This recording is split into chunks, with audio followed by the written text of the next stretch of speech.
ഞാൻ ഈ credit card ഉപയോഗിച്ചിട്ട് ഞാനിങ്ങനെ ക്യാഷ് റോൾ ചെയ്യാൻ വേണ്ടി ക്രെഡിറ്റ് കാർഡ് ഇതുവരെ യൂസ് ചെയ്തിട്ടില്ല. ഞാനൊരു 5 വർഷത്തിന് മുകളിലായിട്ട് ക്രെഡിറ്റ് കാർഡ് യൂസ് ചെയ്യുന്നുണ്ട്. ഞാനിവിടെ ഇന്ത്യയിലും യൂസ് ചെയ്തിട്ടുണ്ട്. NRI. ഇപ്പം നമുക്ക് ദുബായിലാണ് ക്രെഡിറ്റ് കാർഡ് കാര്യങ്ങളൊക്കെ ഞാൻ ഇപ്പോൾ യൂസ് ചെയ്യുന്നത്. ഇന്ത്യയിൽ ക്രെഡിറ്റ് കാർഡ് യൂസ് ചെയ്യുന്നത്, ദുബായിലാണ് ക്രെഡിറ്റ് കാർഡ് യൂസ് ചെയ്യുന്നത്. അപ്പോൾ നമ്മൾ ക്രെഡിറ്റ് കാർഡ് യൂസ് ചെയ്യുമ്പോൾ നമുക്ക് ഇതിനകത്ത് കുറേ ബെനിഫിറ്റ്സ് കിട്ടും. തീർച്ചയായിട്ടും ഞാൻ ആ ബെനിഫിറ്റ്സിന് വേണ്ടിയാണ് ഞാൻ ക്രെഡിറ്റ് കാർഡ് യൂസ് ചെയ്യുന്നത്. Reward points. ഇപ്പം ഞാൻ ഒരു പർട്ടിക്കുലർ എമൗണ്ട് ഫിക്സഡ് ഡെപ്പോസിറ്റ് ഇട്ടിട്ട് അതിന് അഗെയിൻസ്റ്റ് ആയിട്ടാണ് ഞാൻ ക്രെഡിറ്റ് കാർഡ് എടുത്തിരിക്കുന്നത്. ഓക്കെ, കാരണം എനിക്ക് അങ്ങനെ എടുത്താൽ മതി, പ്രശ്നമില്ല. അപ്പോൾ നമുക്ക് എന്ത് ചെയ്യും, ആ ഒരു FD ഇടുമ്പോൾ ആ FDയുടെ ഇൻട്രസ്റ്റും കിട്ടുന്നുണ്ട്. അവിടെ നമുക്ക് ആ FDയുടെ ഇൻട്രസ്റ്റ് കിട്ടും. പിന്നെ ഈ ക്രെഡിറ്റ് കാർഡിൽ നമുക്ക് ഉപയോഗിക്കുമ്പോൾ കിട്ടുന്ന കുറേ സാധനങ്ങളുണ്ട്. Reward points. നമ്മൾ ഇത്ര രൂപയ്ക്ക് ഇപ്പോൾ നമ്മൾ യാത്രകൾ നടത്തുന്നത് സ്പെൻഡ് ചെയ്യുന്ന നന്നായിട്ട്. ഈ സ്പെൻഡ് ചെയ്യുന്നത് ഇപ്പോൾ എൻ്റെ കയ്യിൽ ഞാൻ ഉപയോഗിക്കുന്നത് മാരിയറ്റ് ബോൺവോയുടെ ഒരു ക്രെഡിറ്റ് കാർഡാണ്. ഒരു വേൾഡ് മാരിയറ്റ് വിസ, എന്താ മാസ്റ്റർ വേൾഡ് എലൈറ്റ് അങ്ങനത്തെ പറയുന്ന സംഭവമുണ്ട്. അത് അത്യാവശ്യം എനിക്ക് തോന്നുന്നൊരു 20,000 റുപ്പീസ് അടുപ്പിച്ച് അങ്ങാണ്ട് ആനുവലി മെമ്പർഷിപ്പ് ഫീ ചാർജ് ചെയ്യുന്നുണ്ട് ബാങ്ക്. അതുകൊണ്ട് 15,000-20,000 വാങ്ങുന്നുണ്ട്. അപ്പോൾ എനിക്ക് കിട്ടുന്ന ബെനിഫിറ്റ്സ് എന്ന് പറയുന്നത്, എനിക്ക് unlimited world wide launch access ഉണ്ട്. ഒരു ലോഞ്ചിൽ കയറണമെങ്കിൽ മിനിമം ഒരു $50 കൊടുക്കണം. അൺലിമിറ്റഡ് എന്ന് പറയുമ്പോൾ ഞാനൊരു 10 ലോഞ്ചിൽ കയറിയാൽ തന്നെ നമ്മുടെ കാർഡിൻ്റെ $500. അപ്പോൾ അത്ര 3 ലോഞ്ചിൽ കയറിയാൽ തന്നെ എനിക്കത് ലാഭമായി. ഞാൻ 10 അല്ല, ഞാൻ എവിടെയൊക്കെ ലോഞ്ച് കിട്ടും അവിടെ എല്ലാം ഞാൻ കയറാറുണ്ട്. അപ്പം അൺലിമിറ്റഡ് ലോഞ്ച് ആക്സസ് എന്ന് പറയുമ്പോൾ നമുക്കതാണ് അതിനകത്ത് മുതലാകുന്നത്. ഇന്ത്യയിൽ അൺലിമിറ്റഡ് ലോഞ്ച് ആക്സസ് കൊടുക്കുന്ന കാർഡ്സ് വളരെ കുറവാണ്. ഉണ്ടെങ്കിൽ തന്നെ അത് അത്ര പ്രീമിയം കാർഡുമായിരിക്കും. പിന്നെ ഞാൻ യൂസ് ചെയ്യുന്നത് ഇപ്പം മാരിയറ്റ് ബോൺവോയ് കാർഡായതുകൊണ്ട് ഞാൻ മാരിയറ്റ് ഹോട്ടലിൽ നിൽക്കുകയാണെങ്കിൽ എനിക്ക് ഡബിൾ പോയിൻറ്റ്സ് കിട്ടും. ഇപ്പം എമിറേറ്റ്സിൻ്റെ കാർഡാണെങ്കിൽ എമിറേറ്റ്സിൽ ടിക്കറ്റ് ബുക്ക് ചെയ്യുവാണെങ്കിൽ ഡബിൾ പോയിൻറ്റ്സ് കിട്ടും. ഇവിടെയുണ്ട് എയർ ഇന്ത്യയുടെ SBIയുടെ കാർഡുണ്ട്. അപ്പോൾ ആ കാർഡ് വെച്ചിട്ട് എയർ ഇന്ത്യയുടെ വെബ്സൈറ്റിൽ കൂടെ ടിക്കറ്റ് ബുക്ക് ചെയ്യുകയാണെങ്കിൽ എക്സ്ട്രാ പോയിൻറ്റ്സ് കിട്ടും.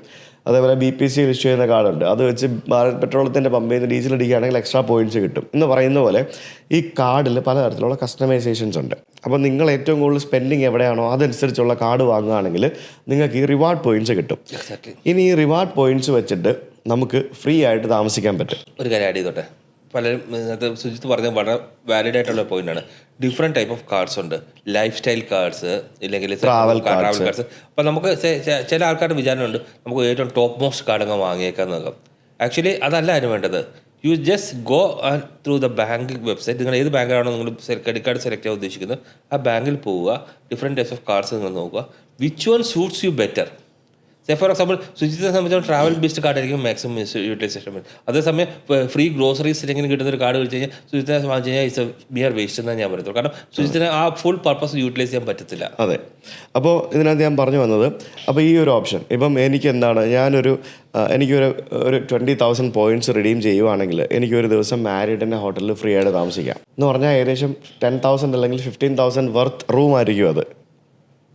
അപ്പോൾ എനിക്ക് അതവിടെ ആഡ് ഓൺ ആണ്. ഇതൊക്കെ നമുക്ക് എക്സ്ട്രാ വെറുതെ കിട്ടുന്ന സാധനങ്ങളാണ്. അത് മാത്രമല്ല, ഇപ്പോൾ കോ ബ്രാൻഡഡ് കാർഡ്സ് വരുമ്പോഴേക്കും നിങ്ങൾ ഒരു 2 or 3 days എടുക്കുമ്പോഴേക്കും ചിലപ്പോൾ they will offer you 1 extra night like that. അങ്ങനെ. അതെ. പിന്നെ മാരിയറ്റിൻ്റെ കാർഡായതുകൊണ്ട് മാരിയറ്റിൻ്റെ ഹോട്ടലുകളിൽ ഞാൻ ചെല്ലുമ്പോൾ എനിക്ക് പ്രയോറിറ്റി. കാരണം ഞാൻ അവിടുത്തെ ടോപ്പ് മെമ്പറാണ്.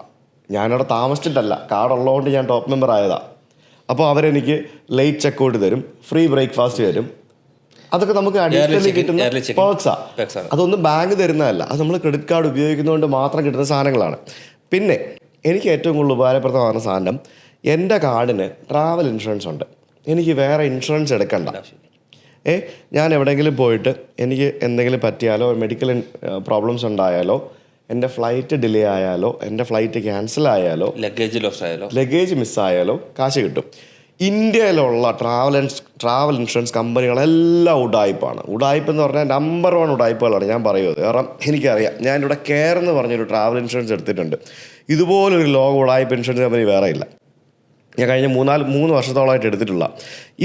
നമ്മൾ എന്തെങ്കിലും ഒരു സാധനം വന്ന് ക്ലെയിമിന് അങ്ങോട്ട് കൊടുക്കുമ്പോഴായിരിക്കും ഇവന്മാർ നാട്ടിൽ എല്ലാ സാധനങ്ങളൊക്കെ കൊണ്ടുവരാൻ പറയും. അല്ലെങ്കിൽ ഇപ്പം ഫ്ലൈറ്റ് ഡിലേ എന്നും പറഞ്ഞുകൊണ്ട് നമ്മൾ സാധനം കൊടുക്കുക.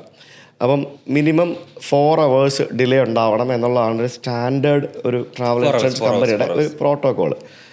ഇവന്മാരുടെ അടുത്ത് പോയി കഴിയുമ്പോഴത്തേക്കിനും ഇവന്മാർ ആ 4 hour ഡിലേ എന്നുള്ളത് ഇവർക്ക് ചിലപ്പം വേറെ എന്തെങ്കിലുമൊക്കെ ആയിരിക്കും ഇവർ പറയുന്ന നൂലാമാലകൾ.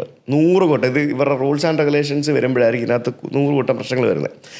എനിക്ക് ഫ്ലൈറ്റ് ഡിലേ ആയ വകയിലും ട്രാവൽ എനിക്ക് കഴിഞ്ഞ 2 മാസത്തെ കരീബിയൻ യാത്രയിൽ എൻ്റെ 5 ഫ്ലൈറ്റ്സ് ഡിലേ ആവുകയും ക്യാൻസൽ ആവുകയും ചെയ്തു. ഞാൻ കണ്ടായിരുന്നു വീഡിയോസ്. ഇതിനകത്ത് 4 എണ്ണത്തിലും എനിക്ക് $500 വെച്ച് ക്ലെയിം കിട്ടി.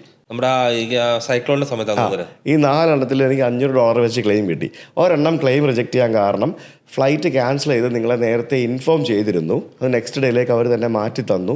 അങ്ങനെയുള്ള സാഹചര്യത്തിൽ നമുക്ക് ക്ലെയിം തരാൻ പറ്റില്ല. Okay, acceptable. ബാക്കി 4 എണ്ണം ക്ലെയിം തന്നു.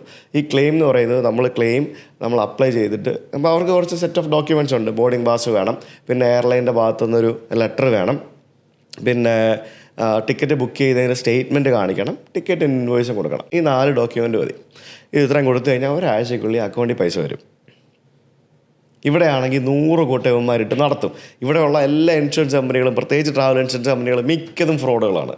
മിക്കതും എനിക്ക് അനുഭവമുണ്ട്. ഭയങ്കര കഷ്ടമാണ്. ആ ആളുകളെ ചൂഷണം ചെയ്യുക. പ്രോപ്പറായിട്ടുള്ള റെഗുലേഷൻസ് ഇല്ലാത്തത് കൊണ്ട് ആളുകളെ ചൂഷണം ചെയ്യുകയാണ്. നമ്മൾ പലതരത്തിലുള്ള ഇൻഷുറൻസ് നമ്മൾ എടുക്കുന്നുണ്ടെങ്കിലും ഇതൊക്കെ എത്രത്തോളം ക്ലെയിംസ് കിട്ടുന്നുണ്ടെന്നുള്ളത് വലിയൊരു ഫാക്ടറാണ്. അപ്പോൾ ഞാൻ പറഞ്ഞു വന്നത് 10,000-15,000 കൊടുത്ത് ഒരു ക്രെഡിറ്റ് കാർഡ് എടുത്താലും അതിൽ നിങ്ങൾക്ക് മിനിമം ഒരു 3-4 ലക്ഷം രൂപ അത്യാവശ്യം നന്നായിട്ട് ഉപയോഗിക്കുന്ന ആൾക്ക് അതിനകത്തുനിന്ന് ലാഭമാണ്. അതാണ് ക്രെഡിറ്റ് കാർഡിൻ്റെ മറ്റൊരു ഗുണം ഞാൻ കണ്ടിട്ടുള്ളത്. ഇത് നിങ്ങൾ പറഞ്ഞത് വേറൊരു റോളിംഗ് കൺസെപ്റ്റ്. ജസ്റ്റ് ഒരു എക്സാമ്പിൾ പറഞ്ഞു. അതെ, നിങ്ങൾ പറഞ്ഞൊരു കൺസെപ്റ്റ്. ഇപ്പം എൻ്റെ രീതി അതായിരിക്കും, നിങ്ങൾ ഉപയോഗിക്കുന്നത് അങ്ങനെ ആയിരിക്കില്ല. നിങ്ങൾ വേറെ രീതിയിലായിരിക്കും ഉപയോഗിക്കുന്നത്, വേറൊരാൾ വേറെ രീതിയിലായിരിക്കും ഉപയോഗിക്കുന്നത്. നമ്മൾ 2 രീതിയിലും പറഞ്ഞ എൻ്റെ ഡിഫറെൻറ്റ് രീതിയിലേക്ക് വേറെ ഉപയോഗിക്കാറുണ്ട്. ഇങ്ങനെ തന്നെ ചിന്തിച്ചിട്ട് കൂടി ഉണ്ടാവില്ല അയാൾ വേറെ എന്തെങ്കിലും രീതിയിലായിരിക്കും അയാൾ ഉപയോഗിക്കുക. അപ്പോൾ അങ്ങനെ ഓരോ ക്രെഡിറ്റ് കാർഡുകൾ തിരഞ്ഞെടുക്കുമ്പോഴും അത് നിങ്ങളുടെ റിക്വയർമെൻ്റ് അനുസരിച്ചിട്ട് നിങ്ങളുടെ ആ ഒരു